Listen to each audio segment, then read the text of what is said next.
നമ്മുടെ കണ്ണിനും മനസ്സിനും ഒക്കെ സന്തോഷം തരുന്ന ബ്യൂട്ടിഫുൾ ആയുള്ള ഗാർഡൻ നമ്മൾ വീട്ടിൽ സെറ്റ് ചെയ്യാറുണ്ട്. എന്നാൽ വീടുകളിൽ കാണാവുന്നതിനേക്കാൾ മനോഹരമായ പൂക്കൾ അബുദാബിയിൽ നിങ്ങളെ കാത്തിരിക്കുന്നുണ്ട്. അബുദാബി നഗരത്തിലും പ്രദേശങ്ങളിലും ബഹുവർണ്ണ ശോഭയൊരുക്കി പെറ്റൂണിയ, ജമന്തി, ഹെബിസ്കസ്, കോസ്മോസ് തുടങ്ങി വിവിധ ഇനം ചെടികൾ പൂത്തുലഞ്ഞു. 50 ലക്ഷത്തിലേറെ പൂക്കളാണ് വിടർന്നത്. റോഡിന് ഇരുവശങ്ങളിലും മധ്യത്തിലും റൗണ്ട് എബൌട്ടുകളിലും പാലങ്ങളിലും നടപ്പാതകളിലും പാർക്കിങ്ങിലുമെല്ലാം പൂക്കൾ വിരിഞ്ഞു.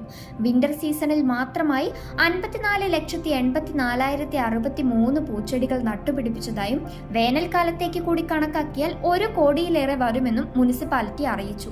സൗന്ദര്യവും സന്തോഷവും പ്രദാനം ചെയ്യുന്ന കാഴ്ച കാണാനും ചിത്രവും ദൃശ്യവും എടുക്കാനുമായി ഒട്ടേറെ പേരാണ് നഗരത്തിലെത്തുന്നത്. കഴിഞ്ഞ വർഷം വേനൽക്കാലത്തും ശൈത്യകാലത്തുമായി 1 കോടിയിലേറെ ചെടികൾ നട്ടിട്ടുണ്ടായിരുന്നു. പ്രാദേശിക കാലാവസ്ഥയ്ക്കും പരിസ്ഥിതിക്കും അനുയോജ്യമായവയാണ് തിരഞ്ഞെടുത്തത്.